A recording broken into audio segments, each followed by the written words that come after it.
The following is a presentation of the iRacing Esports Network.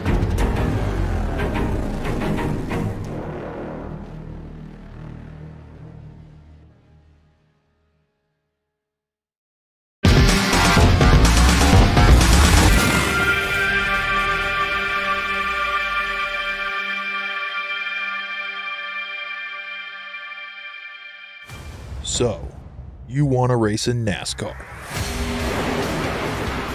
The road starts here. Introducing the eNASCAR Ignite Series powered by iRacing. This is the gateway for all aspiring 13 to 16-year-olds. Starting June 20th, ignite your dreams of one day racing in the top tiers of NASCAR. Go to www.iracing.com/ignite for full details. So what are you afraid of? Those feelings are made up. For anyone asking who is the best, we putting our hands up. 4 more kilometers. Oh, there we go! This time, like the last time, I'm moving so fast, I'm ready to ride. Cronky! Down to the inside, and Hoosie's off! Passenger throws the block, and he will keep him behind him. My time, none of you people can tell me to stop. Lower the lights down, hand over my crown, hand over my heart. I do this for my town, I do this for my crowd. So turn me up real loud. My time, none of you people can tell me to stop. Turning the track up, I'll never go back down. Hand over my heart, I do this for my town, I do this for my crowd. So turn me up real loud. My time, none of you people can tell me to stop.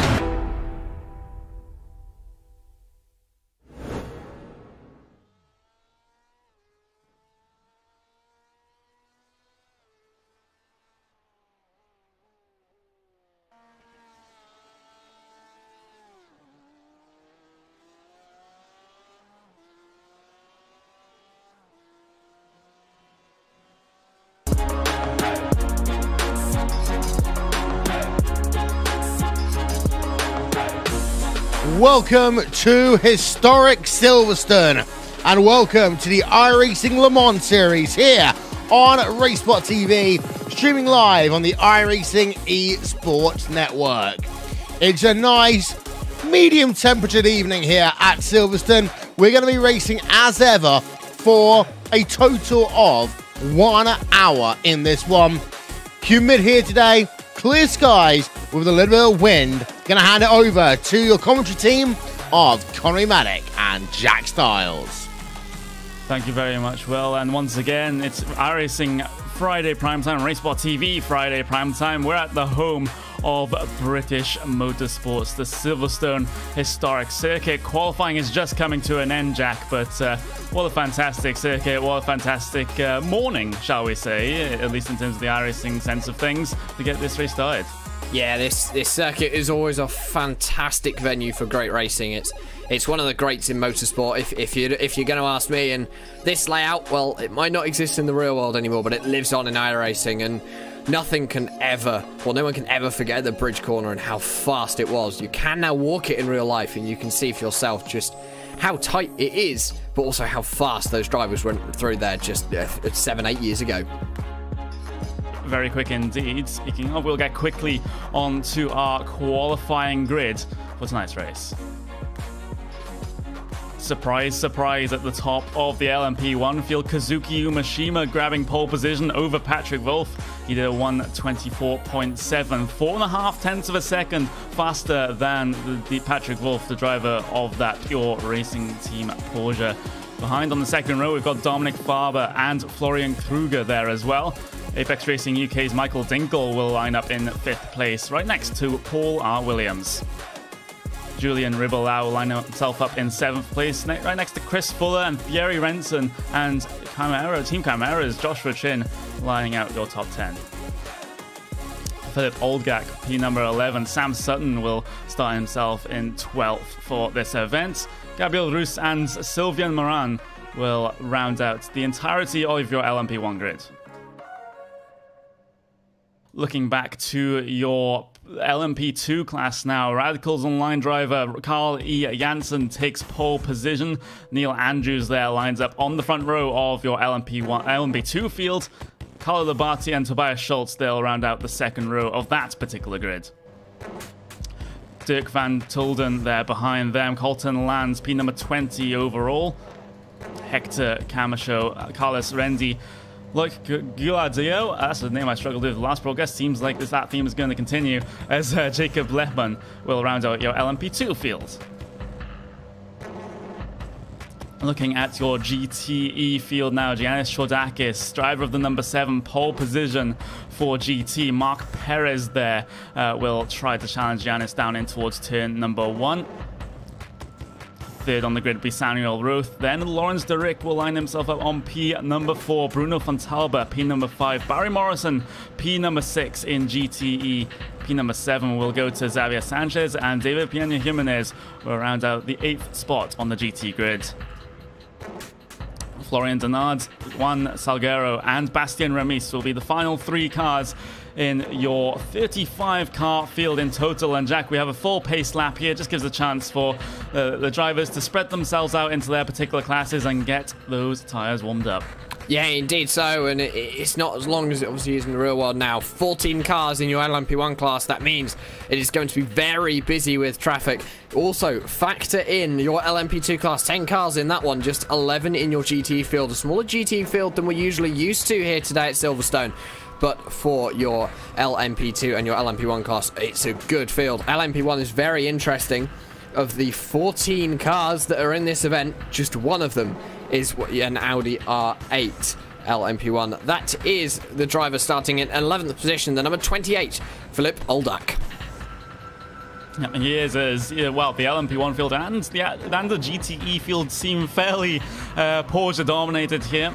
The Porsche is running well at such a high-speed circuit that is Silverstone. But one thing to note is that I did mention it during the rundown of the qualifying grid. Kazuki Umeshima pole position over Patrick Wolff by quite a margin as well. That is very, very surprising, Jack, especially when you consider how good Patrick Wolff is in these prototypes. Patrick Wolff is incredible in these prototypes. He hasn't got any challenge from his Pure Racing Team teammate of Fabrice Cornelis, and for those of you who have tuned in for the whole season so far, you will notice there is one name missing in your GTE category. Gianni Vecchio is not here today. I believe he was having a break from sim racing, Connery, so it could be, maybe someone in the YouTube chat can confirm that for us, but Gianni Vecchio is not here. He could probably still win the championship, though. Yeah, I'm just having a look at the what the championship consists of right now, at least in your LMP2 field. Johan Harth leads that one from Neil Andrews and Justin Hoop. Looking at LMP1 though, Patrick Wolff is the leader of that one, followed by his teammate of Fabrice Cornelis and then Marcus Hamilton. So Cornelis and Hamilton not in this event, maybe taking it as a drop week, and Patrick Wolff could perhaps is poised to gain a good couple of points here if he gets a very good finish indeed. But looking back though to your GTE points, once this one comes out, Michele Ricci is actually leading that one, so not Gianni Vecchio. David Peña Jimenez second place, and Bruno Fontalba will be your top 3 in your GTE point standings. Gianni Vecchio is actually only 4th in that particular field for the points for the season, but we're heading towards the end of the lap now. Coming up through Luffield now up towards Woodcote, where you'll see that pace car dive down on towards the lane, takes a trip over the grass as well, but that's not an issue at all. Kazuki Umeshima lets the field go away across the line. Green flag racing here at Silverstone on the run down towards Copse. Some battling at the back of your LMP1 field, but they'll try to get themselves sorted before the single line run through Maggots and Beckett. They will get a single file. Looking back towards your LMP2 field, though, Carly Jansen still leads the way, and that one, Neil Andrews and Carlo Labate all still top 3. That field hasn't really been shaken up on the start at all. Looking at your GTE field, though, Chodakis leads away from Perez, from Roth, from Rick. And you've also got Barry Morrison there, who's made positions on the start. Bruno Fontalba has lost 1 position on the run down towards Copse. As this starts, very, very calm from all 3 fields, Jack. Yeah, it looks as though the person to, or the driver to make the biggest advantage in the very opening stages is the... we do have a spinner. Connery, have you got that? I believe that is involving the 35, I think that's the 35 car, 25 car, Thierry Renson. Yep, he's going very, very slow indeed. Let's just see what happens on the brakes. That's a heavy spin there down on the brakes. And it's left-hander there. Luckily, no one got caught out in that. It was side-by-side behind between Sam Sutton and Gabriel Roos that were coming up on that one. But Renson managed to get that car onto the grass before anyone got collected in that one down at Vale. It just looked as though Renson was later on the brakes than the cars ahead of him. He went straight into the back of the Top Freak Racing car of Chris Fuller. Fuller has picked up some damage from that incident, just very minimal damage to the rear end of that number 19 Porsche 919. But yeah, for Chris Fuller, an unlucky start, and for Thierry Renson, he's now dropped down to the back of your LMP1 field. He has managed to stay clear of your LMP2 field, though. Yeah, exactly. He did run the danger of falling behind more than one class and having to make his way through the traffic one more time, and pretty much everyone else has to. But he's managed to spare that fate, and he's going to be off and away. Battling at the back of the LMP1 field, though, that's Gabriel Roos in the 29 car having a little bit of a battle with the 28. The 28 will actually come back off the corner, looking for the outside in towards Vale, though. Will not go for the move, looking for the better line up through Club Corner as well now. Not able to get the acceleration off the corner, though, to challenge on the run down in towards Abbey's. It's apart from that small incident that we had in the LMP1 field, Jack, it's just been very, very calm, very, very considerate from all your drivers out there. Only a couple of bits of side-by-side going on in the early stages, everyone just playing the long game. And that's what these drivers need to do. It's an hour-long race. Silverstone is a difficult circuit for lapping, because you do have your fair share of fast sections. You're running out of Luffield through Woodcote and down into Copse, that main straight, very, very fast, especially with the LMP1 machines. They will pick up like lightning. Same with the hanger straight out of Maggots and Beckett's down towards Stowe. That's a very fast section of the course. But then you do have the slower sections. The section from Bridge to Luffield is very slow, all in about second or third gear. You do have to be very careful. There's not many passing opportunities, but Maggots, Beckett's as well. These LMP1 machines are going to have to be very careful in the traffic, because it's very fast. You do not drop below 100 miles an hour throughout that whole section, but you cannot get aggressive, because if you make one mistake, you can cause a multi-car pileup. Yeah, exactly. We've got some battling going on in the GTE field right now. The 16 versus the 12. This is the battle for P number 4 in classes. A lot of the GTE field have not exactly broken away from each other. The front, you could say that about the front of the field certainly, but this mid-pack in GTE still all clumped together as they head their way down through Copse. Not close enough for anyone to be able to make a move, though, as Lawrence Direct runs a little bit wide coming on the exit of Copse. This could give the opportunity to Barry Morrison in towards the S's of Maggots and Beckett's, but not able to make that one work. It's such a single line complex all the way through here. If you step a foot out of line, you're losing at least a couple of tenths of a second. But car behind that has a good run. Those number 6, David Peña Jimenez, run over Bruno Fontalba down towards Stowe Corner now. He has the inside line to take if he so wants. He drags the brakes in, but no commitment to that move, just preferring to stay behind at this early stage. And on the run down towards Vale now, they'll all still be quite calm. There's a little bit of little looks here and there from your drivers, but nothing for anyone ahead to be too worried about at this stage. No, and it just looks as though the GTE field is trying to settle down. It could be that the drivers running in this pack at the moment are trying to save fuel. That is, of course, a big the strategy is very important in these events, because you do have to make a pit stop. You will not get to, or you can get to the end of an hour, but you are limited on fuel in this series, so you will have to make one mandatory pit stop to make sure you can get to the end. Your LMP1 machines and LMP2 machines, expect them down onto the pit lane at around the halfway stage. Your GTE field, expect them onto the pit lane, especially here at Silverstone, in the final 15 minutes. They will be running a long way on a tank of fuel today. And that battle for position number 4 in GTE still being led by Lawrence Dorick. Yep, exactly. A slight mistake off of Cox last time. Let's see if he gets it right this time. I fully expect him to. There we go. Perfect corner there for Lawrence Dorick. No issues this time.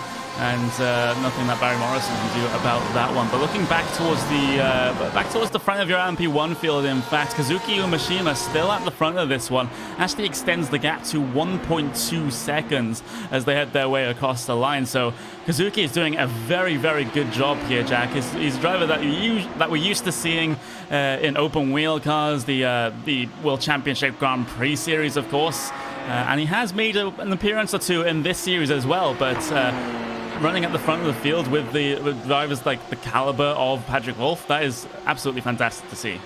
And Kazuki Umeshima, do not get me wrong, he's a very capable driver when it comes to hybrid cars and when it comes to the downforce cars. As you said, he does run in the iRacing World Championship Grand Prix Series, and that means that he can use that high downforce expertise. The only thing that he might still be getting used to with this LMP1 field is getting around the traffic. He might be in the lead at a pure pace at the moment. Last time around, he was 3/10 quicker than Patrick Wolff, who I would deem the master of these LMP1 machines so far this season, Connery, as they start to approach the rear end of the GTE field.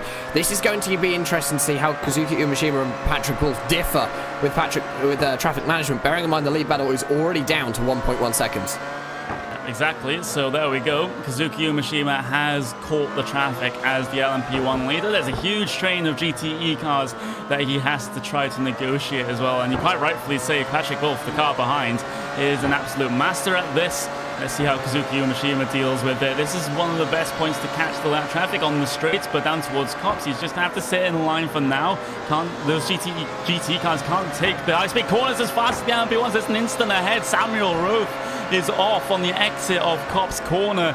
The driver of the number 10 having to recover, having to rejoin the racing circuit, and this happened right in front of your LMP1 race leaders. It was a single car slide off the corner from Samuel Roth. No one else caught up in it. Yeah, too far wide out at Cops, and that is the risk that you take pushing that corner so hard. He is back going again. He has dropped down to position. He's dropped down to the rear of your GTE field. Unfortunately, last car running in that pack, so that promotes everyone else up one position. But for Samuel Roth, he's already, it's a warning to the other drivers that Cops will bite if you do not treat it well. You have to baby the car through that corner more than you think. These GTE cars do have a fair amount of downforce in them, but you do have to be extremely careful around some of the high-speed corners here. This is a high downforce setup circuit, so they will be running a lot more wing, and this is why the Porsche is so popular at this circuit, because it does favour the much twistier and high-speed tracks. The traffic is now dealt with as far as the LMP1 leaders are concerned. At least the GT traffic is dealt with, and it looks like that gap is looking rather similar to what it was before the traffic. So Umeshima has done a good job at the front of that field to get his way through. And in fact, he'll actually extend the gap as he heads his way across the line to around about 1.6 seconds. But of course, that is going to fluctuate wildly over the course of the lap, Jack, because these drivers are using the ERS strategically at different points in the circuit to try and gain an advantage. So it's just going to go up and down by multiple tenths of a second over the course of the lap. Yeah, of course, these drivers do have multiple settings on the hybrid, 12 settings that they can choose from. They also have an automatic setting as well, which basically means that the computer decides, the onboard computer decides when the hybrid is going to be deployed. With manual, you will get so much out of a certain corner, and you also have the manual boost. You can use boost when you feel like it's appropriate, so you can use it for overtaking like we saw with the KERS system, the kinetic energy recovery system, the start of hybrid systems in motorsport in sort of late 2000s, early 2010s in Formula 1. That obviously grew to the energy recovery systems, and then the batteries and the hybrid systems we saw introduced to Le Mans in 2012, also the start of the World Endurance Championship, and these hybrid systems still going strong. And another series has announced it as well, Connery. It's going to be coming to the British Touring Car Championship. Yeah, exactly, and you could say that does make the BTCC much more road relevant than it already was, and it is already pretty road relevant. It's just that the models that they race there will pretty much, most of them will be hybrids by the time in a couple of years anyway, so might as well bring that to the racing side of things as well. As keeping with this topic though, how much of this race is going to depend for your LMP1 cars on the ERS management? Because we saw it was pretty huge at Monza with the 100% throttle time that you have here. This is a similar circuit in terms of how long you're on the throttle. So is it just going to be a case of who can manage the ERS the best?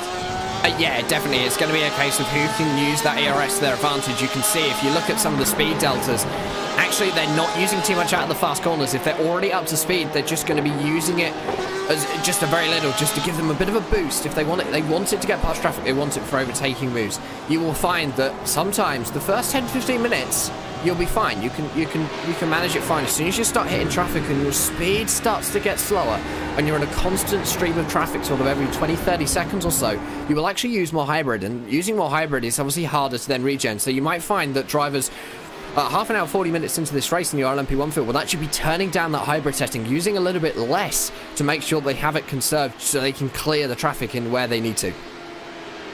The mid-pack of your LMP2 field has just gone through on your GT traffic. Just the last stragglers are getting themselves through right now. They're like the number 26 is Silvio and Moran. He's going to head his way down into Vale on the inside of that traffic, but not actually able to make the pass stick over Barry Morrison there. That's just how equal the slow-speed corner grip is in these GT cars. It's much more equal in those particular corners than in high-speed corners, because you've got the huge amount of downforce that the LMP1 cars produce, the LMP2 cars produce, but in the slow-speed corners, they're much, much more equal. Yeah, definitely so. You hear drivers saying that the people who used to drive LMP1, I remember back in 2009, Darren Turner did an onboard lap of Le Mans when he was driving in the Aston Martin LMP1, and he said that on the straights, the LMP1s are so much faster than LMP2s. Through the corners, they're actually very similar paced, and they're even closer now, obviously, with the new LMP2 regs, meaning they're more powerful. GTE does have less downforce. It does mean that it's got a very similar amount of power to LMP2, but a lot less downforce and a lot more weight. These cars weigh nearly 1,300 kilograms. And when you think about it, Connery, that's a lot of weight for a race car that you've got to be lugging through some of these high-speed corners. Yeah, exactly. It's always impressive to see how the engineers make something so heavy go that fast at times, but looking at the GT field as it stands right now, it is still Janis Rojakis leading the way at the front, Mark Perez, then Lawrence Derrick. Those top three cars have spread themselves out a little bit, but Barry Morrison in P number 4 is not that far behind Derrick, but he has got to be concerned about the car behind as well. That's Bruno Fontalba looking for the inside down in towards Stowe, but still a little bit too far back, and sometimes you just have to take the normal racing line coming down into there instead of looking for a move down the inside that you know you're probably going to back out of anyway. It's just lost time. Yeah, it's very difficult to overtake a Silverstone sometimes. You've got to pick your points right, and you have to be close enough as well to make the move. For Bruno Fontabla, he hasn't been able to get his Red Face Racing Porsche down the inside well enough of the TBR. The birdie Porsche of Barry Morrison. Morrison is a very quick, capable driver as well, Connery. He's you see names in GT fields, you see names in GT fields in general, and for me, Barry Morrison and Bruno Fontalba are always two that if you see them on a driver list, you have to watch out for them because they will be blisteringly quick. Florian Kruger, the driver of the number 18, has got himself up into third place position in LMP1, and that's because Dominic Farber had a little bit of an off-track excursion, shall we say, a scary one at that, coming off of Copse Corner up over the curb like we saw a GT car do a little bit earlier in this event, spam himself across the track. Good car control though for Dominic Farber to hold on to that one, but he does lose a position as a result of that little incident, but it's much better than binning it in the barrier. Yeah, there is a fine line between putting it in the wall and just dropping a few seconds, falling back a little bit in the field and keeping that car nice and clean and tidy. The last thing you want to do is put it into one of these walls at Silverstone, because trust me, they bite. And this top 4, actually, they've dropped the Apex Racing driver of Michael Dinkel. Dinkel has not been able to answer in the number 5, but that's lead battle between Kazuki Umeshima and Patrick Wolf. At the moment, Umeshima is coming off best, but look at this. This is what we mean by the traffic. Umeshima is now stuck in the LMP2 traffic. He is trying to get past the driver, the top 3 racing driver of Dirk van Tilden, and Tilden is not letting him have any room. But that's right, the faster driver has to make their own way past. That brings your lead battle back to 0.4 of a second. Kazuki Umeshima has very much lost out now, coming down into Stowe. Patrick Wolf not close enough to challenge this time, but that just shows that one small mistake in traffic, one bad luck timing in traffic, and well, your lead's gone. Yep, 1.8 seconds across the line that last time by, and now it's more like 0.8 of a second. So he's lost a full second just by getting caught behind an LMP2 car in the traffic, and he's going to have a lack of VRS boost off the corner here down in towards Abbey. Patrick Wolf managing to get himself very, very close, A little bit of a slide through the corner for the Pure Racing team driver, and up in towards bridge now. That opportunity has gone because these drivers are using the boosts at separate times. But that was kind of a little bit of a scary moment there for Kazuki Umeshima. Wolf could have sent an almighty send it down the inside there, but decided not to. Yeah, and I think it's just a case of, for Kazuki, maybe he was a little bit hesitant. As I said, he's a Grand Prix driver. He's still getting used to these LMP1 prototype style of racing the multi-class. Patrick Wolf, he's been doing this for donkey's years. He knows his way. He knows how to get through traffic. There you go, again. Kazuki Umeshima, had he used a little bit of boost coming out of Woodcut, maybe he would have got the move done.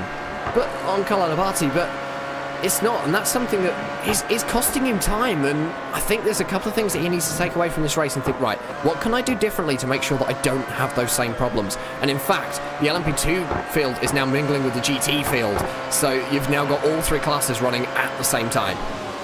Yeah, exactly, and down towards Stowe, down the inside goes Kazuki Umeshima and Patrick Wolf, and now they're going to have to stack up behind the LMP2 car and the GT car ahead of Kazuki Umeshima. He's going to go down the middle of both or not. Miho takes the safer option of backing out of that one, but that's going to risk his race lead in terms of how close Patrick Wolf is behind right now. Through club corner, Kazuki Umeshima not confident at all off the corner. There goes Patrick Wolf around the outside, 3 wide on the run down towards Abbey. Patrick Wolf, your new race leader in LMP1 on the inside of the GT car as well. And wow, that is just exactly another example of how traffic can just put a huge damper on your race, and it's not going to be finished yet since they still have more GT traffic to deal with. Down the inside goes Kazuki, off the lap traffic. That was so close. Good job the GT car spotted it, but around the outside of left field now you can see how Kazuki's car is just struggling for grip on that outside line, but Patrick Wolf manages to hold position. I have a feeling that Patrick Wolf is actually using a little bit more hybrid out of the corner. Kazuki late on the brakes, much later than Patrick Wolf, almost an instant between your leaders. Coming up into Maggotts Beckett's once again. They've got to filter their way through GT traffic nice and easily. Patrick Wolf getting a much better run. Kazuki Umeshima having to find that left pedal, the brake pedal. Wolf threading the needle through the second part. These guys are seriously pushing now. They need to be very careful not to cause an incident. I don't know who else has just had a heart attack at home, but I think I have. Yeah, exactly. And Patrick Wolf actually extending that gap up to 1.2 seconds now with the help of the boost down the hangar straight. But wow, that was just a huge flurry of activity as these cars were scrapping through the traffic, both GT traffic and LMP2 traffic as well. And now things have calmed down just a little bit. LMP2s, the rest of LMP1s are trying to file their way through, as I just saw 2 LMP1 cars just go completely off the racing surface coming through club corner, trying to overtake the traffic there. And these guys are all stacked up, in fact. It's Dominic Farber and Michael Dinkel, Apex Racing UK driver, sensing opportunity into bridge there, but that line will be cut off by Dominic Farber, representing Berlin Simsport in that yellow and black LMP1 machine. Just keeps Michael Dinkel behind him for now. Yeah, Dinkel is trying, but Berlin Simsport, they are a team of many trades, but it's also the same when it comes to Apex Racing UK. They have a team in the iRacing World Championship Grand Prix Series. They have a team in the Virtual Racing School iRacing GT World Championship, returning tomorrow for Suzuka, the penultimate round of the championship. And it's actually the same drivers who drive in both series, Connery. So they really are a team who try and do as much as possible to get their name out there. And GT Racing may not be their forte, but they do try. Yep, they really do. But their main home is in these high downforce type vehicles like the LMP1 and the open wheel machines, of course.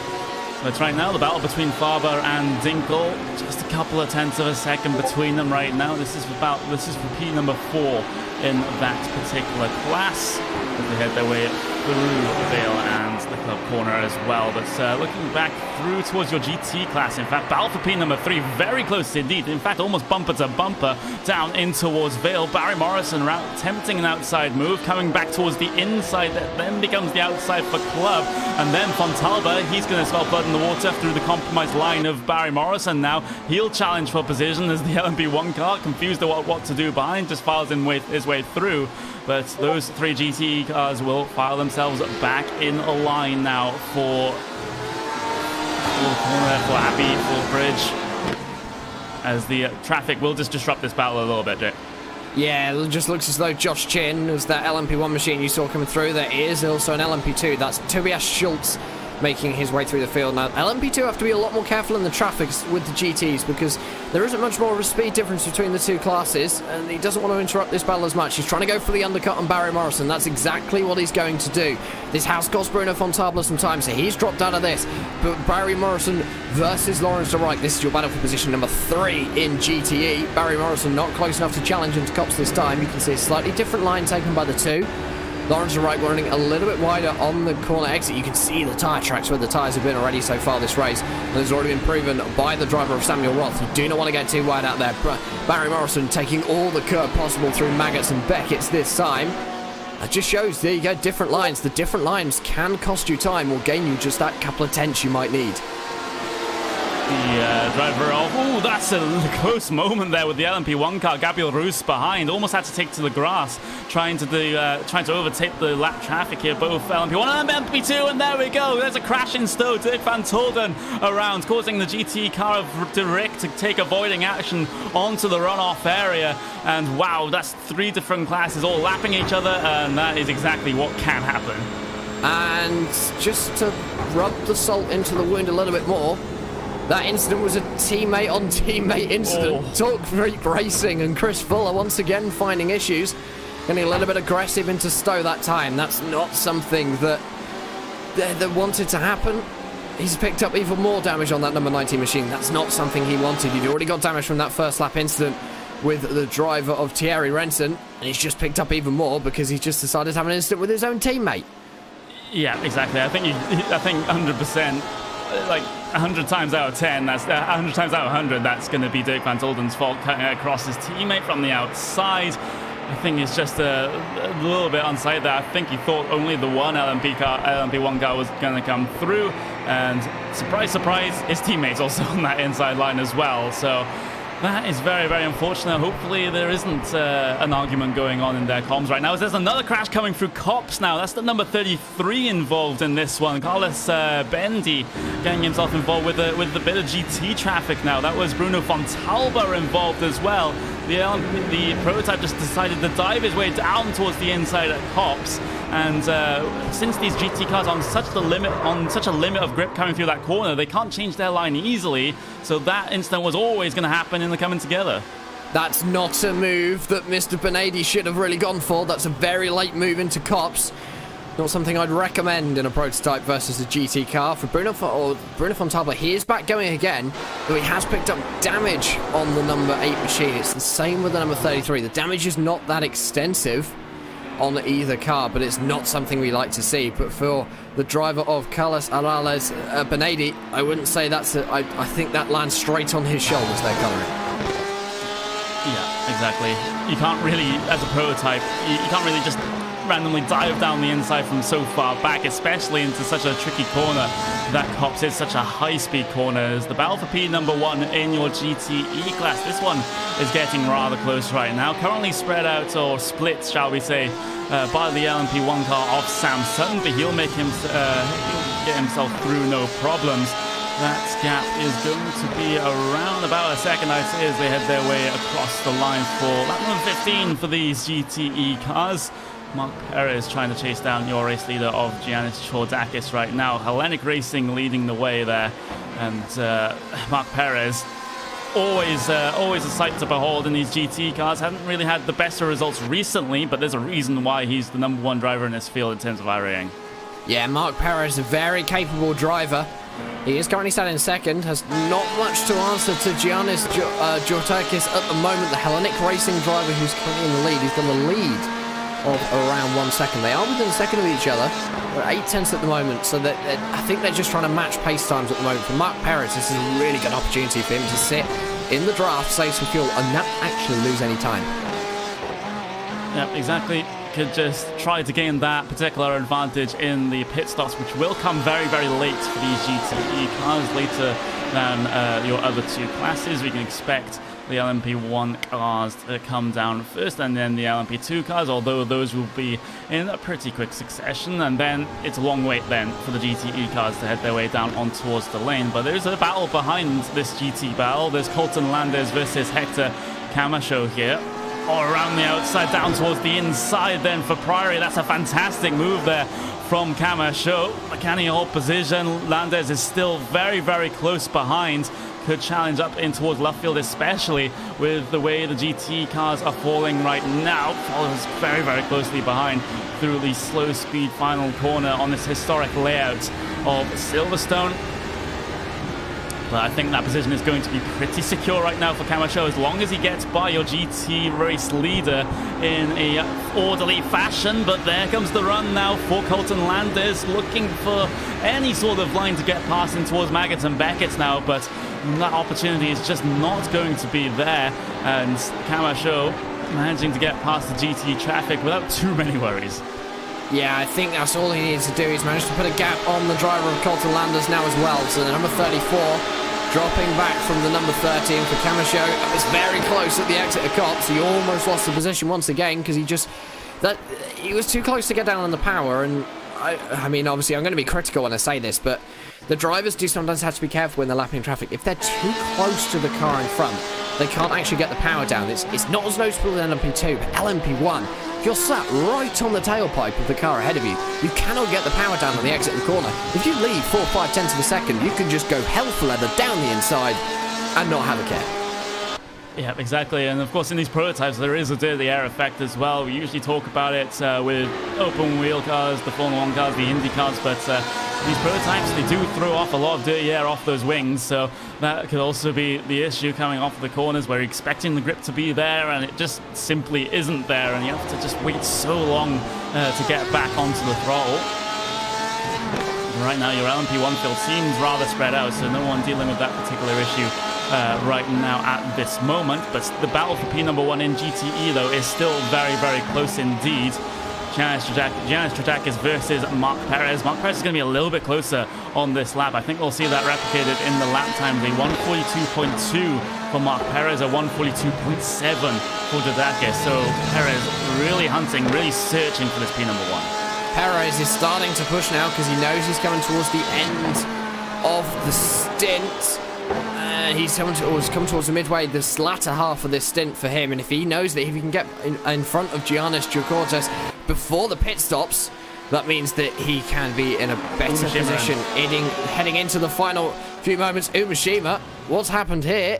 He is into the pit lane by the looks of it. I got excited then. Yeah, exactly. Looks like a completely scheduled stop for Kazuki Umashima. He's actually the first pitter in your entire LMP1 field, so perhaps going for a little bit of a potential undercut. He has spotted a huge amount of clear air here that he's just going to slot himself into, so this could work out really, really well for Kazuki Umashima if Patrick Wolff doesn't respond, because we did see Patrick Wolff deal with the GT traffic coming through Maggots and Beckett's. He's going to have if he goes one more lap, he might yet have more as well. So Umashima's put himself in a very, very good position with the strategy here. Yeah, and I think that's the Grand Prix strategy head kicking in, knowing that if he can get some clear air, at least for a lap, he's going to be running faster than Patrick Wolff. Patrick Wolff has got traffic ahead of him. You can see 3 LMP1 machines as he rounds through left field. Kazuki Umashima now coming down into the Vale. And for Kazuki, has this paid off? We do not know. The gap, it was still around 2 seconds. Lead gap before Kazuki pitted. Patrick Wolff goes for one more, so he's confident that his strategy of running to the end and making a slightly shorter pit stop will pay off. Yeah, exactly. We'll see how that one does work out. Umashima still has a decent amount of clear air to work with. He does have a GTE car potentially ahead of him. Samuel Roth, that's a couple of seconds down the road. Then you've got a little pod of GTE cars they has to lap, but for right now, he seems to be doing okay. Julian Ribelau down on towards the lane for your LMP1 field as well. So they're starting to trickle in now, all your LMP1 cars. I think we'll see the bulk of them come down either this lap or next lap. Yeah, I think this is the time. We're going to hit the halfway stage in this race in 5 seconds time. So in even 2 seconds now, we will have 30 minutes remaining of this 60-minute race. This is the prime time for LMP1 to come down onto the pit lane. Patrick Wolff comes up into the Abbey chicane for the 21st time. Will he pit on lap number 21, or will he go one longer? We will have to wait and see as he comes through bridge. For Kazuki Umashima, he's dropped down to 7th in the standings. He's 40 seconds behind Patrick at the moment, but he has now hit traffic, and it is incredibly heavy. For Patrick Wolff, though, he has got clean air, so if he has the fuel, this is the lap to get his clean lap in. Yeah, exactly. Does he dive down towards the lane? No. Patrick Wolf, your LMP1 race leader, will go yet one more.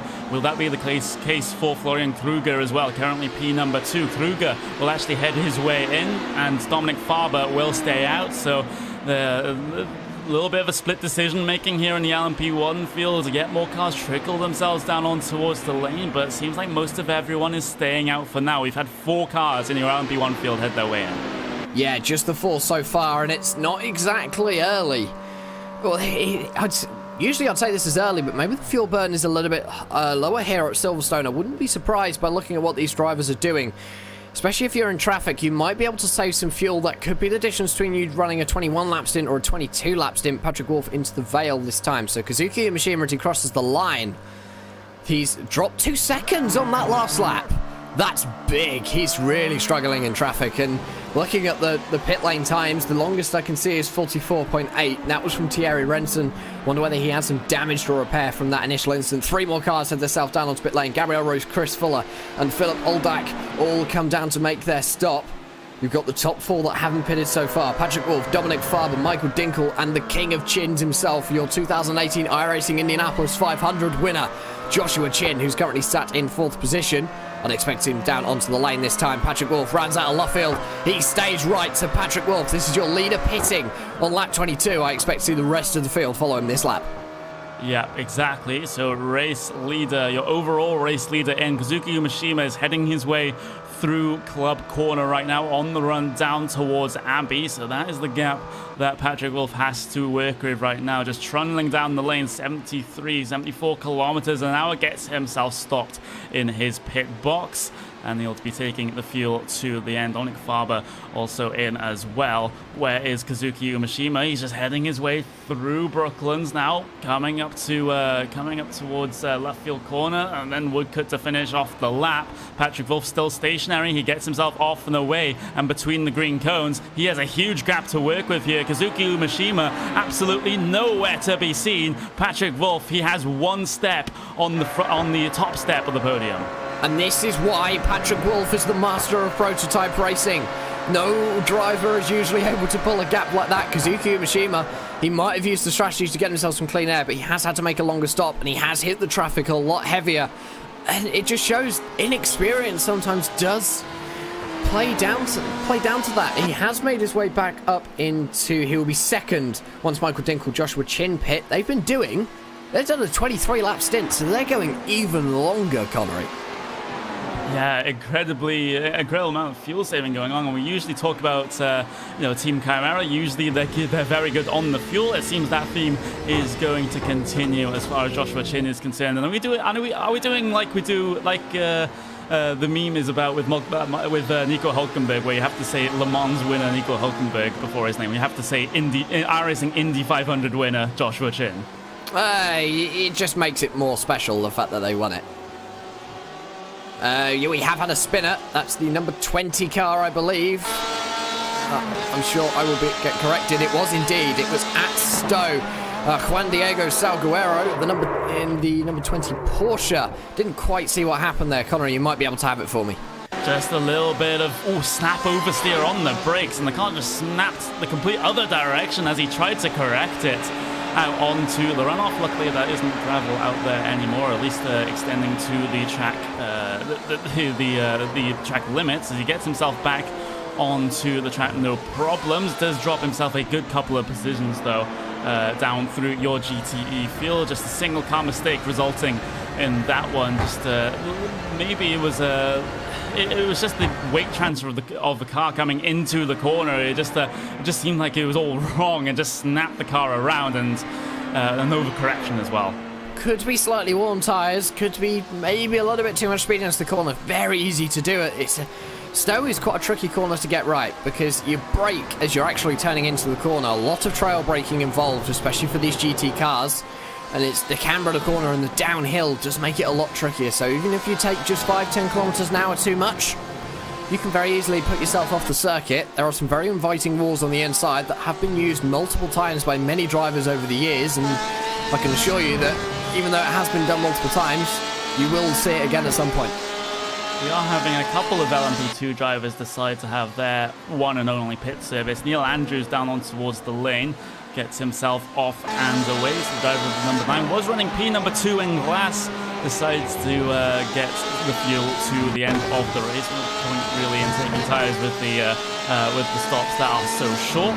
Make sure he keeps within the pit lane exit, lets Patrick Wolf, your LMP1 race leader, by, and he'll be off and away, no problems at all. But guess what? This battle for E1 in your GTE class, it is still on. There's still absolutely nose to tail with no end in sight. It's like they're on a bungee cord. You cannot separate the two. Okay, Mark Perez, he hasn't had the pace to get past, but he's sure had the pace to keep up with the leader. Giannis is doing a sterling job. Hellenic Racing, a very capable GT team. They have proven themselves in multiple series over the last 18 months, I'd say, since I've known about them especially. But Mark Perez, there's a reason why he's a pro driver, because he is very capable. Expect to see him look down to the inside at some point in the closing 23 minutes of this race and try and get himself up into that GT lead. And if he's going to do it, he wants to be doing it in the closing stages, because then that means that George Egas does not have a chance to fight back. He could also get it done in the pit stops, which are still to come for your GTE field, because he has been sitting behind for the longest time. He can get himself a little bit of the fuel saving done in the draft of Giannis Chodakis. But looking at your LMP2 field once again, yet more cars deciding to head their way in. Carlo Labate has decided to pit from the class lead. And right now, he is just waiting for that fuel to go in, and he'll be off in the not-too-distant future. Hector Camacho has decided to bring himself down on towards the lane from the rear of your LMP2 field as well. So, like the LMP1 cars, your LMP2 cars aren't really pitting in one big bunch. They're just trickling down one by one by one. Yeah, obviously everyone's trying to do a slightly different strategy. If you can get the fuel strategy right, it can play off quite well. It can also be to do with traffic. These drivers know that at some point, probably after about I'd maybe even say 40 minutes to go, they know they can do one refueling stop to get to the end with the need for a splash and dash. So they can just go, right, I know that if I pit now, I will come out without any traffic or very minimal traffic, lose very little time on the circuit, might be able to gain back a couple of vital seconds while my competition is still out on track, burning that low tank of fuel, trying to do qualifying laps in traffic, whereas I can run at my own pace in clean air and just do what I need to do. That is sometimes what the strategy is all about.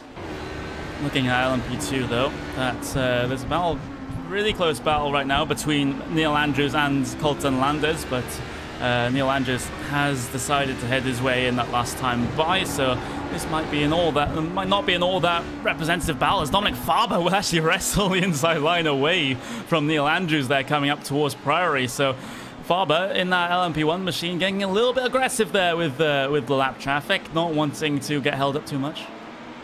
Yeah, and I think that's the lap traffic. He's very much trying to be careful.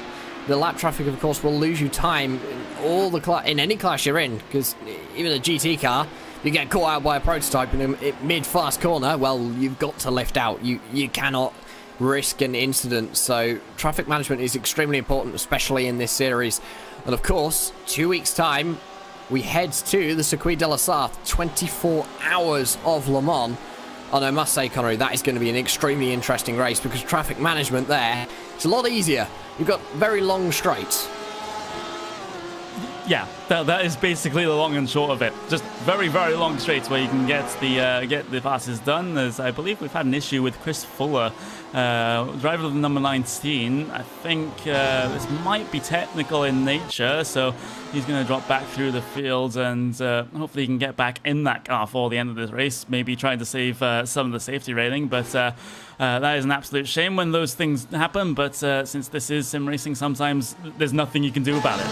No, and it's just the luck of the draw, isn't it? If you end up with a bad race, you can just turn around and go, right, try again. Let's see if I can redeem myself in the next one. And see, often you have a good one, you just pull the lucky draw out of the hat, I think, for Chris Fuller there. And, well, it looks like he's down and out for the count.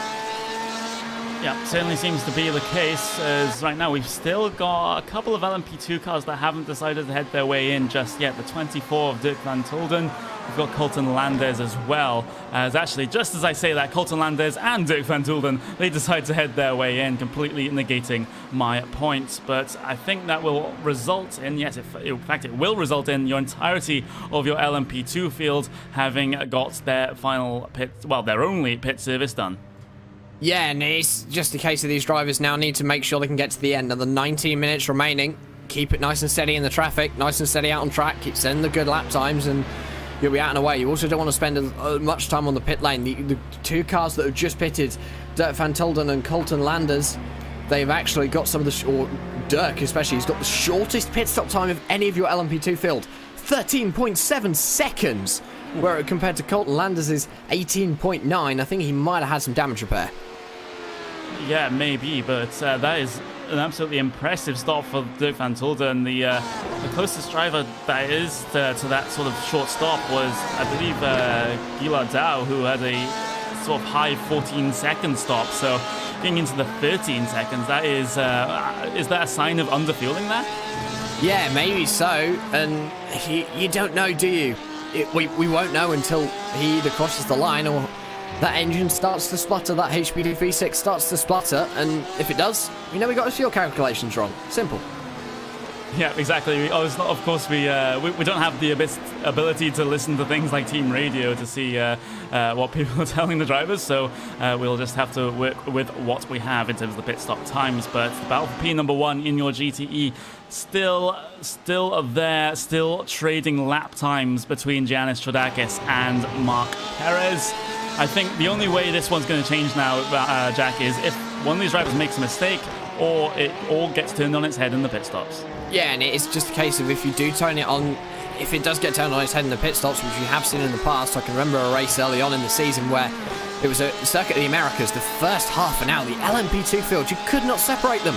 Then you all hit the pit stops, and they just sort of sat back and went, nah, well, last 25 minutes, we'll just sort of have a Sunday cruise to the end, and it all sort of died out a bit, and that pit stops do happen sometimes. It does mean that everyone does go to different strategies, and it will mean that the cars do get separated because of many reasons. Some drivers might be a little bit more aggressive on their pit entry, maybe try and take the risk of going in and really flat-footing that brake, trying not to get a speeding penalty. You do not want to get a speeding penalty because you will get 15 seconds added to your pit stop time, and in such a short race like this, 15 seconds is not time you want to lose.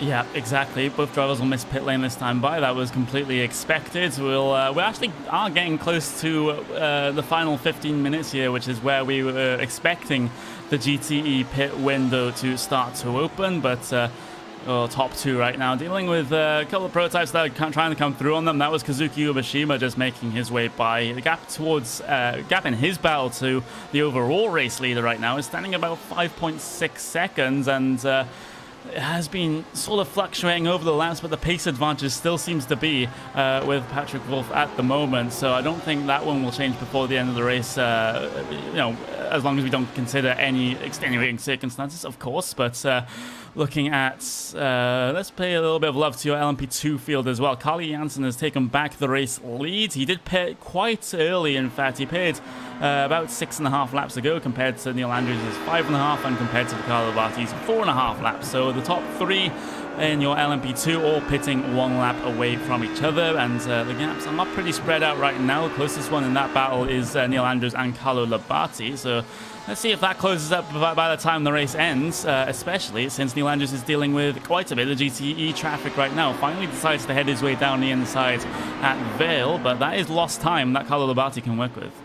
Yeah, and for Carlo Labate, that's going to play into his hands. There is one of the LMP1 machines as well trying to work his way through that pack. That's, I believe, Julian Ribolo, the Simmertalk eSport driver. It is indeed. So for Neil Andrews and Carlo Labate, does look like it's closing.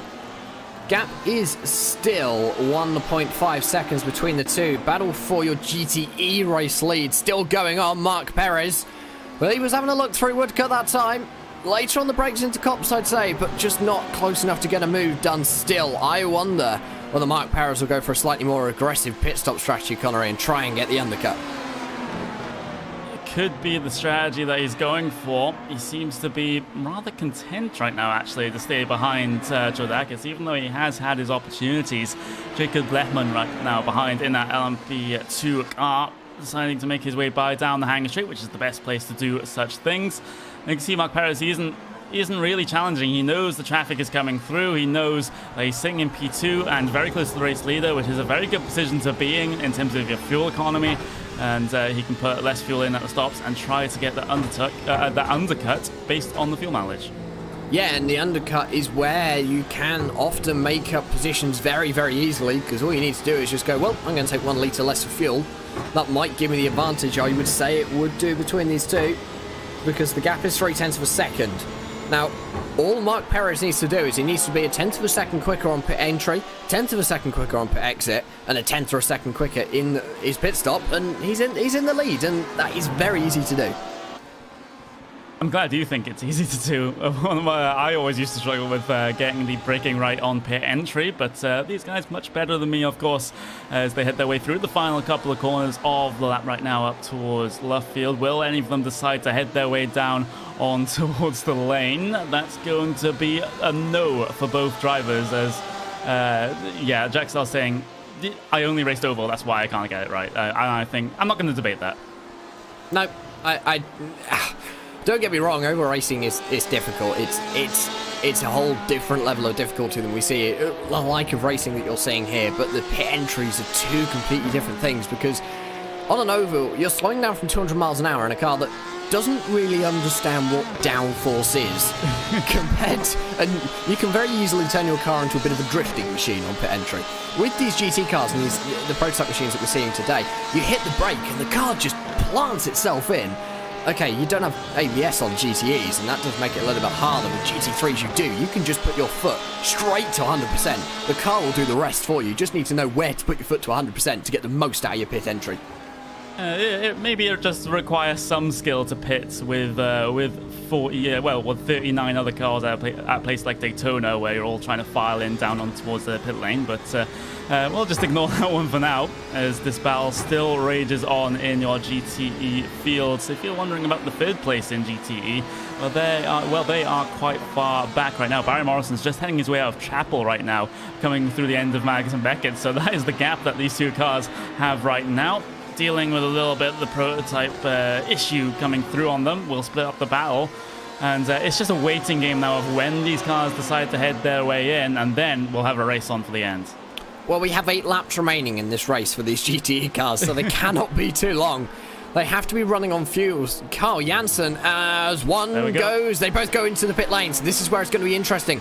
Who can get the better pit entry? Mark Perez looking like he's much later, very close to contact. Very close to contact. Now, they will be down the latter end of your pit lane, so very soon we will find out who is going to be coming out first. Both come to their pit stalls.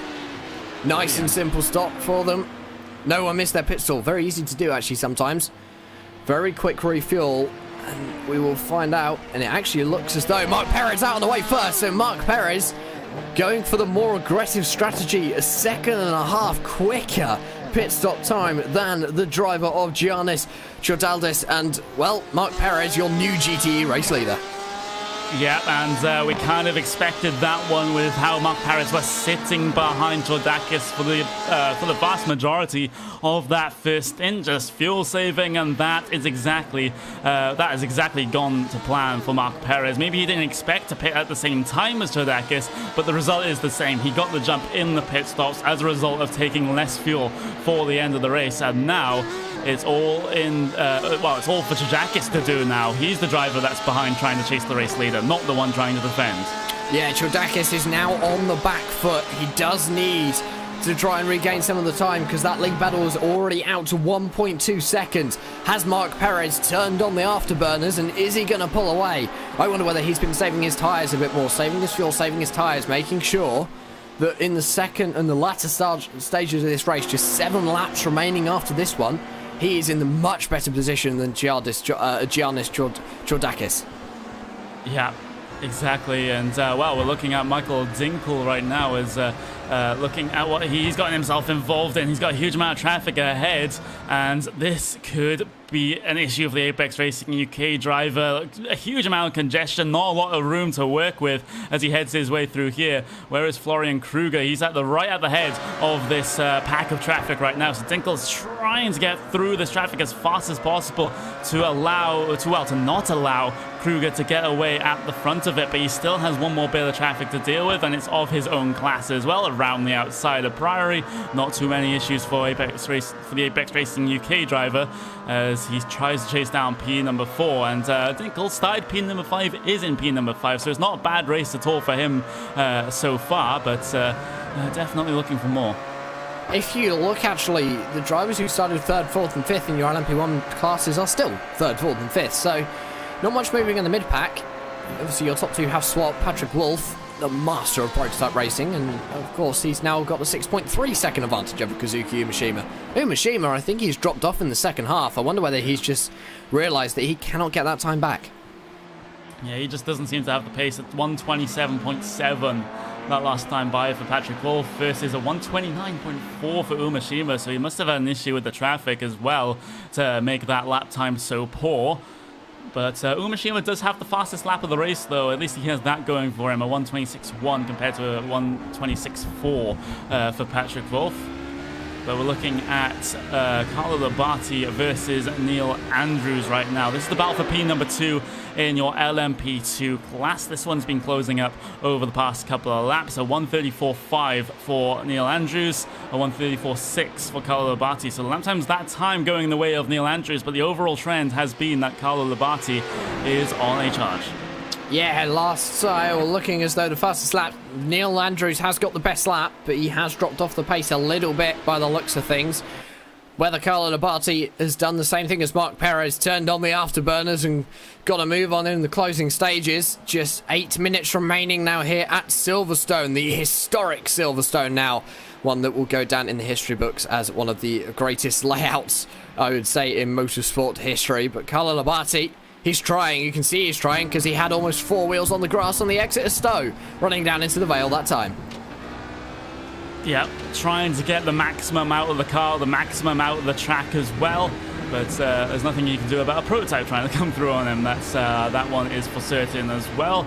Down onto the brakes, almost runs into the back of the LMP1 car, gets a slide on through there. That's not going to do any good to the tyres for the final few laps of this event. We're looking at, for Patrick Wolf, we're looking at about 5 laps to go next time he heads his way across the start-finish line. Looking at the battle for P number 5 and P number 6 in your GTE class right now. This is Lawrence Derick versus Florian Denard. And Denard, well, they have been on very, very equal lap times. Only 0.005 of a second separate them on that last lap. So very, very close indeed. And this is a battle that could potentially get closer before the end of the race as well, with about 5 laps to go.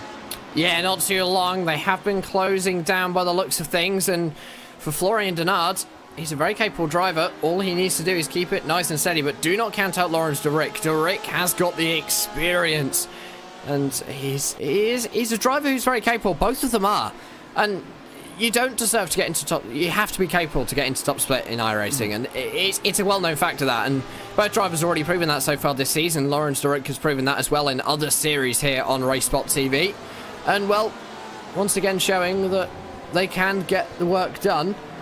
But another driver currently battled for position number 3 in GTE as well, David Pena Jimenez. He's had a great race so far today, Connery. He's moved himself up from about 8th in GTE right up to position number 4 now. He's putting pressure onto Barry Morrison in position number 3. Yeah, up 4 positions for David Pena Jimenez. And looking for just one more. He actually has an advantage of about 1/10 of a second that last time by, but Julian Ribelau will split up this battle in his LMP1 machine. But we have a good couple of battles to watch right now that could close out by the end of the race. We got this one. There's Barry Morrison versus Jimenez. We've got Derick versus Denard. We've got Neil Andrews, Carlo Labate as well. That could be an issue at the end. So couple of laps to set up for this one, 4 laps to go. Who's your pick in this battle for, let's just say, Neil Andrews and Carlo Labate? Who's your pick? Oh, I don't know. Neil Andrews has held on to that second position all day long. He's got a reasonable advantage so far. I have a feeling he might hold on to it, but do not count out Carlo Labate. And as I say that, Neil Andrews getting held up in GT traffic. That is the driver of Bastien Remise, currently running down into the second to last position in the class. And look at that, Carlo Labate closed up. Well, actually, I'm going to change my prediction now. I'm going to say Carlo Labate is going to get past. Hey, I'm not sure you're allowed to do that. I'm not sure you're allowed to do that, Jack. Nah, I can bend the rules slightly. Maybe slightly. But Carlo Labate now has to be on full attack if he wants to take P number 2 in LMP2 away from Neil Andrews. Hasn't got a lot of time to work with either. About 3 laps to be able to make that pass stick. Barry Morrison versus Jimenez. That one is still getting ever closer. Another 142.7 from him, and they're the 142.5 actually for Barry Morrison. So that is actually getting completely ignored. I said it's actually getting a little bit bigger, the gap between those 2 cars. But one that is getting close now out of nowhere in LMP2. Michael Dinkel versus Florian Kruger. So Kruger has been very, very good through the traffic. Dinkel has had a couple of more issues with it than his competitor, but getting very close to the end now, and Dinkel might have an opportunity to get himself P number 4. Well, I'll just correct you quickly, Connor. It's LMP1. Pretty sure he said LMP2. But yes, Michael Dinkel closing the gap up to Kruger. Might be able to change some positions here in the closing stages. 3 laps remaining, 3.5 minutes in this event left. Coming under the Santander Bridge, coming under the Abbey Bridge. I can tell you now, it's not branded that way anymore. Michael Dinkel through cops at 230 kilometers an hour. That's fast. Very, very fast. Absolutely incredible what these LMP1 cars can do. As look at that, Dinkel's closing up all the way through Maggots and Beckett. Actually messes up Chappell a little bit, which will compromise his run down the hanger straight down towards Stoke Corner. And the runs are going to be equalized here, down on towards the brakes now. Dinkel closing up with pretty much every single apex. He actually had half a second advantage, well, 0.4 of a second advantage on the last lap, so this theme is likely to continue here.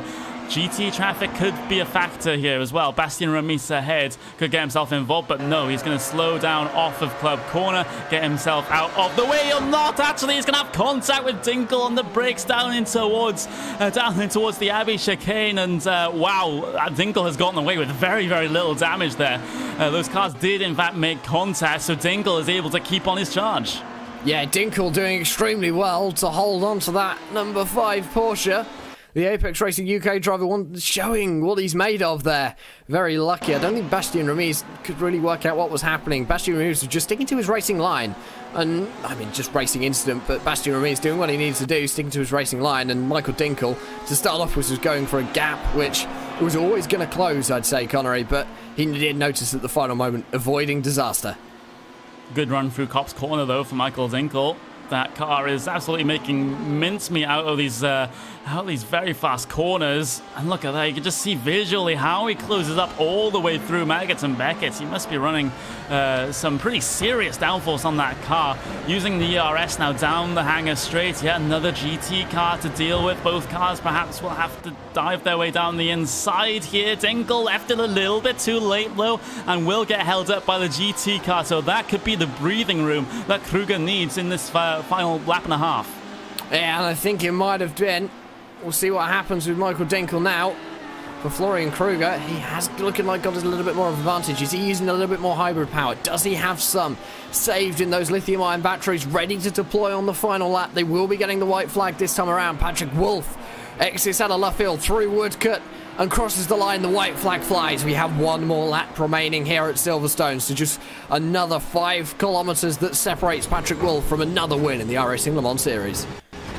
Yet another win for the Pure Racing Team driver, as long as he can keep it together for this final lap.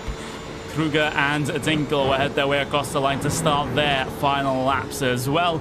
Dingle having to work from behind, but look at how much traffic is ahead of them right now, and this might actually fall in the favor of Kruger because Roth is ahead of Dingle through Cox Corner, but Dingle times it right, coming off the corner to get that traffic done, and now Kruger's going to get stuck behind Bruno Fontalba. Now the GT car coming through Maggotts and Beckett has to take the outside line. Here comes Dingle from Apex Racing UK, though. He's closed that gap all the way back up now, and down the hangar straight they all come. Still more traffic ahead they have to deal with. LMP2 traffic, GT traffic that they have to be concerned about as well. Keep a close eye on Patrick Wolf, though. He is heading his way on towards the final couple of corners. But Michael Dingle, look at this. He's going to have to file his way through all of this traffic. Carlo Labate, Denard, Neil Andrews, JPEG Lebman. But the thing is, Patrick Wolf rounds himself through Brooklands, up through Luffield as well. Car getting out of the way through the corner. And now he can go 100% throttle all the way to the line. Patrick Wolf will win here at Silverstone in the iRacing Le Mans Series for your LMP1 class. And Mark Perez will actually take the race win when all is said and done in GTE. Looking at Kruger and Michael Dingle, though, they are currently not too close at all. Kruger will actually take P number 4 as long as he gets Luffield correctly. Off the corner he will come. He'll take P number 4 in LMP1. Looking at your LMP2 cars, though, those have actually not finished just yet. They actually came across the line pretty close to your LMP1 race leader, so they have one more lap to go, at least as far as Carl Jansen is concerned. A little bit of a parade lap here, Jack, for Carl Jansen. Yeah, I think Jansen has finished, Connery, so... not on my timing. He has on mine. Interesting into the races. Carl Jansen, well, we're just crowning winner of LMP2 right now, and the rest of the battles and finishers will head their way across the line right now. No particular battles to talk about back in the back of your 3 fields, so we'll go over your final race results. Patrick Wolf will take the race win over Kazuki Umeshima by almost 9 seconds exactly there. Dominic Farber, P number 3. Florian Kruger will hold on for P number 4. Michael Dingle, P number 5, but that could have been a little bit more considering how the traffic fell for him. Julien Ribelau, P number 6. Gabriel Roos up from P number 13 up into P number 7, so fantastic run for him. The first of the cars a lap down. Joshua Chin up 2 positions into P number 8. Philip Olddak there, P number 9. Sam Sutton, P number 10, and Sylvia Moran will get P number 11. Then your non-finishers in LMP1, Thierry Renson, Chris Fuller, and Paul Williams. Looking at LMP2 now, Carl Jansen with a relatively comfortable win over Neil Andrews, with Carlo Labate there in 3rd place. Tobias Schultz 4th, and Dirk van Tulden in 5th place after a little bit of contact with his teammates earlier on in this event. So it's good that he can still finish mid-pack in that particular field. Finishing behind him, Hector Camacho, Loic Guilardau, Colton Landez, Jacob Lemon, and then your only retiree in LMP2, Carlos Bendy. Then GTE, Mark Perez coming away with the race win over Giannis Chodakis. That pass was done in the pit lane after Perez took the shorter fuel stop after saving fuel behind your race leader for the vast majority of the first stint. Barry Morrison takes the final step of the podium in your GTE class. David Peña Jimenez and Lawrence Derick will get themselves P number 4 and 5 respectively. Florian Durand, Bruno Fontalba, Samuel Roth, Bastian Remis, Xavier Sanchez, and Juan Salguero will round out the entirety of your 35 finishes. We'll just take a little bit of a break here on RaceSpotTV and on the iRacing Esports Network, but next is going to be the post-race show for RaceSpotTV, Friday primetime. Don't go away.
What are you afraid of?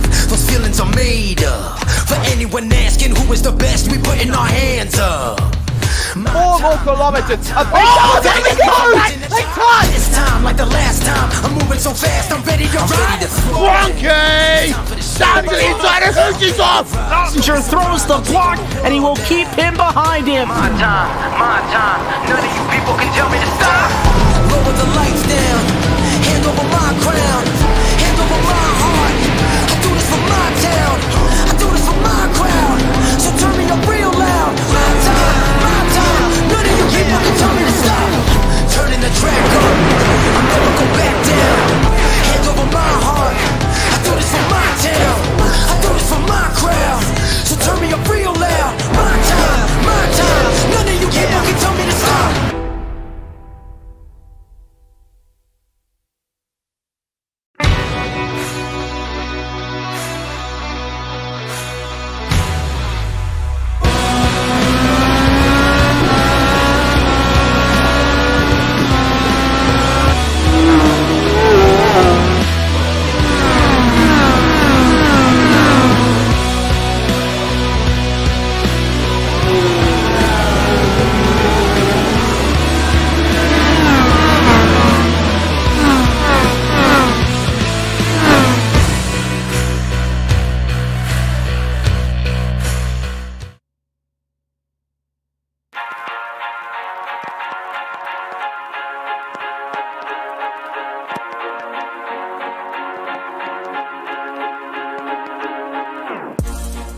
Post-race coverage then from Silverstone. The iRacing Le Mans Series finishes another round, and well, new round, same story here, Connery. It is still the number 2 show. It is still the Patrick Wolf show. Yeah, exactly. He did have a challenger this time, as he has had over the past couple of races as well. This time it was Kazuki Umeshima, but a little bit of a mistake perhaps in the strategy for Umeshima. Well, it looked good when he first looked at it with him coming out in clear air, but he did catch the traffic just before Patrick Wolf decided to head his way down towards the lane. That gave Patrick Wolf a huge advantage after coming off of the lane, and that just meant that he could just save and just park the bus all the way to the end. But in your other classes, it was a different story with the strategic races going on in GT. Yeah, we're going to put the results up for you again on your screen. What we're going to do this time, we're going to show all of the drivers and how they would have finished overall in this event today. Patrick Wolf winning by 9.1 seconds over Kazuki Umeshima. Dominic Farber in 3rd place in LMP1. And well, Connery, you have caught up with Dominic Farber. Yep, I do have Dominic Farber with me right now, representative of the Berlin SimSport team. P number 3 after starting there as well, Dominic. Not too bad of a race at all. No, definitely not. First of all, hello guys. Was a good race for me. Yeah, not without a mistake. Maybe you saw my little slide there in turn 1, I don't know. But yeah, I recovered well, was in P4 once and then got back P3, and I think that's all I could have done with those 2 insane guys in front there. Just no chance to catch up to them, yeah. Yeah, sometimes the classes do get split into maybe 2 smaller classes with the drivers at the front of the field going so fast. But in terms of your race, how is the sort of the ERS strategy working out? Because like at Monza, we saw a lot of the passes being done in LMP1 depending on who had the boost and who didn't have the boost. Pretty much, like I said, exactly as you saw at Monza. How is it out there for you today with the technology that you have behind the wheel? Actually quite yeah, relaxed, I'd say. You just use whatever you use per lap, just constantly the same amount, and yeah, then it should work out. You get the best lap time. I wasn't really in the position to defend or to make a move on somebody, so I didn't really use it yeah, as a tactic to make a move or something, but I use it a bit against the traffic, you know, to get past faster, and yeah, it worked out quite well. And Jack did mention during the race that some drivers like to use the manual deployment, and you've also got a setting in the car as well, which basically makes takes decision making away from you and actually to the computer as well. And what was the kind of strategy that you like to go for? I'm always going on manual. I think it's just the quickest way, and I keep down the the automatic assistance. I want to do it on my own as much as I can, and yeah, that's just quickest for me. Yeah, and looking to the next event right now, just next week, we're going to be heading to Watkins Glen, United States of America, the boot layout of Watkins Glen. Any thoughts on that one? Actually, I'm not that experienced at the track. I didn't race it. I ever didn't race it last season there in LMP1. So yeah, it will be interesting what I can do there, and hopefully get another good result there next week. That racetrack can certainly be very, very interesting, especially with a lot of cars on the racing circuit. Can cause a couple of issues. But is there anyone you want to thank before we let you go, Dominic? Obviously, thanks to the team, thanks to you guys for the broadcast, thanks to everybody watching. And yeah, that's it. Well, that is it. Dominic Faber finishing on the final step of the podium in LMP1 there, Will. Yeah, and from final 7 on the podium in LMP1 to just outside the podium in what is a very busy GTE field here today. Well, Jack, we have ourselves Lawrence De Vick, who comes home P number 5 in that one. Of course, Florian Nord right up behind him for the latter portion of this event. Yeah, first of all, congratulations, Lawrence. You just put Florian to the post in the closing stages, and it was obviously a tricky race today, I'm guessing, in the GT field, because there's not many places here at Silverstone you can deal with that prototype traffic. Yeah, it's pretty hard actually. I did a couple of races this week, I think 3, and all the time it was a little bit colder. And before the race, I actually switched to a new setup, so it was a little bit too much understeer, I think, and not so good on the tires, especially after the pit stop. And I was a little bit unlucky with the crash in front of me, which I had to avoid, which cost me 2 places. And in the pit stop I even overshot because I couldn't see my lollipop man, because I think Barry was in front of me, and then all of a sudden my lollipop man showed up, so that was a bit of unlucky. But yeah, all in all, considering that, P5 was pretty okay, I think. And obviously, looking forward next week, Watkins Glen. GT cars, it's a normal thing there, because obviously we have the 6 hours Watkins Glen, we have the IMSA Sports Car Series go there as well. LMP1s could be interesting at that circuit because it's so fast, and it can get quite tight, especially in the boot section. Yeah, it's, these LMP cars are so fast. When you don't look in your mirror or on your relative for 1 second, all of a sudden they are alongside you. They're really flying in the traction zones with that energy they have, and yeah, it can be quite interesting at Watkins Glen, I think. Yeah. And well, before we let you go and enjoy the rest of your evening, who would you like to give a shout out to today? Well, actually, I joined Evolution Racing Team this week. I still didn't run with their livery because it wasn't ready, but yeah, I would like to thank them for giving me the opportunity to join that team. It's a great chance for me, So we're looking forward to the big events with them, and yeah, of course, all their sponsors with Logitech and Joe Real Timing. So yeah, thanks to them, and of course you guys for bringing this great show. Well, Lawrence De Wright came in 5th today in your GTE field here at Silverstone. Well, looking for slightly better at Watkins Glen. I feel like I feel like in 1998, Windows Internet Explorer browser right now, going, congratulations, Lawrence, you are Evolution Racing Team's 1000th member. Click here to claim your prize now. No comment. Oh my god. Yeah. To be fair, I was more worried about the fact whether you guys actually remember all of those scams, because I remember back in there. I mean, there's a lot going on this weekend, Connor. We've got ourselves another round, the penultimate round of the VRS GT World Championship. 4 hours worth of racing at one of my favorite racetracks. Yeah, it'll be absolutely brilliant to see 4 hours of the Suzuka International Racing Circuit.